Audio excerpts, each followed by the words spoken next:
Who here has used a clean toilet today? Well, 2.5 billion people in the developing world have not had that opportunity. And when I was a graduate student at MIT, I became very transfixed by this question. And I wanted to go understand it for myself. So I went to the informal settlements of Nairobi, Kenya, and saw the problems firsthand, but also through the community saw the opportunity to solve this problem. In Kenya's slums, 8 million people lack access to a good toilet. Around the world, it kills about 2 million people, 1.7 million of them children under the age of 5, due to sanitation-related disease every single year. Right now, and this is where it gets a little graphic, right now there are 3 untenable options.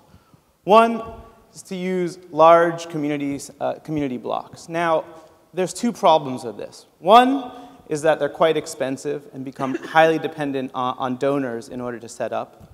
And 2, they're often far from where people are living, right? And the real challenge with this is that it results, especially at night, a tremendous risk of sexual assault and rape to women and children.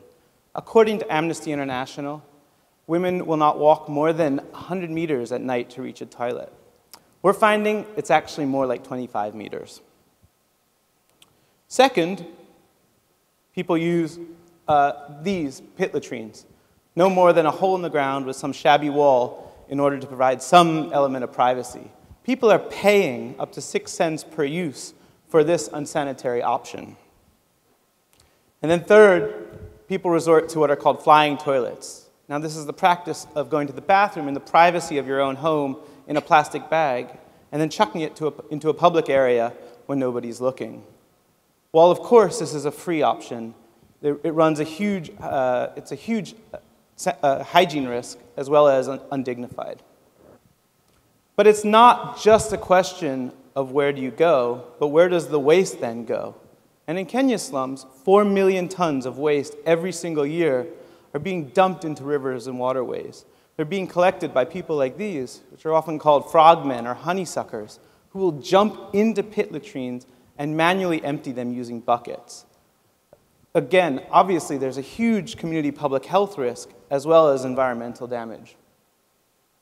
All right, you've got through the gory slides. All right. So what we're doing at Sanergy is we're building an integrated sanitation value chain, taking a systems-based approach to solving the sanitation challenge. And we do this in 3 steps: build, collect, convert. First, we're building a dense network of low-cost, high-quality, waterless facilities called Fresh Life, which we're distributing throughout the slums by selling to local entrepreneurs who are running them as small businesses. We provide a variety of services, but then we also collect the waste every single day. And we go to each and every toilet and do so in a hygienic and professional manner.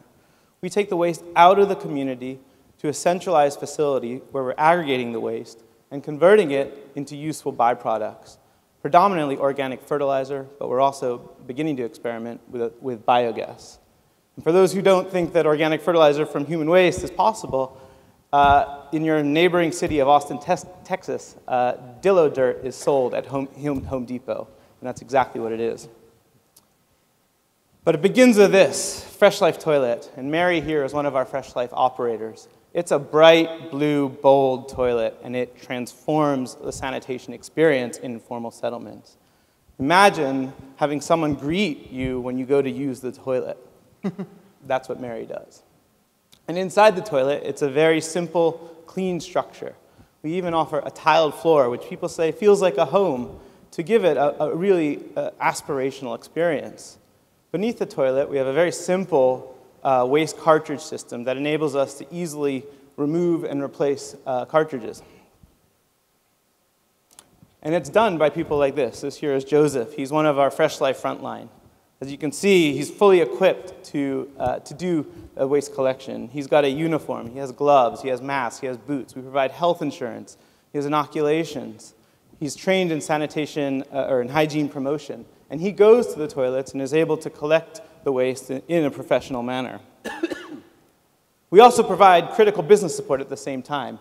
what we call a business in a box. So everything from a uniform to cleaning supplies to hand washing facilities. We want to make it as easy as possible for entrepreneurs to generate demand and make a good income.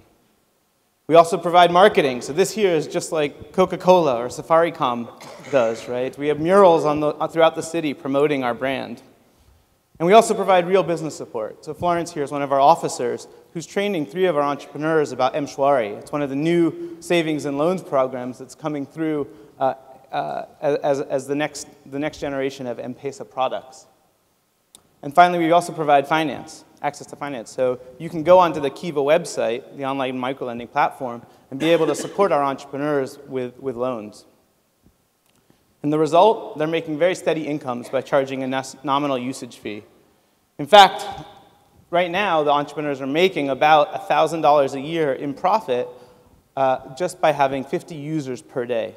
This is compared to a GDP per capita in Kenya of around $850. So where are we? Well, right now we are in the southeast corner of Nairobi, a slum called Mukuru, 500,000 people. And in the last 2 years, we've had some pretty strong results. We've opened 412 Fresh Life facilities who are now, and through our entrepreneurs, they're serving 17,000 users every single day with hygienic sanitation. At the same time, we've created about 490 jobs, 220 entrepreneurs, 150 people on staff, and then our entrepreneurs have hired attendants too to run the facilities to make sure they're open at all times. And then we're also, what we're doing with the waste is that we've collected about 2,500 tons of it so far, 7.5 tons a day, and we're beginning to process this at scale. And you can see here, this is some of the nutrient-rich organic fertilizer that is completely pathogen-free. We're selling this on to Kenyan farms to address the larger food security challenge. But this is just the beginning. 400 million people in urban slums throughout Africa are wanting our services, and it's our goal to get there in the next decade. And so join us as we build the city of tomorrow today. Thanks so much.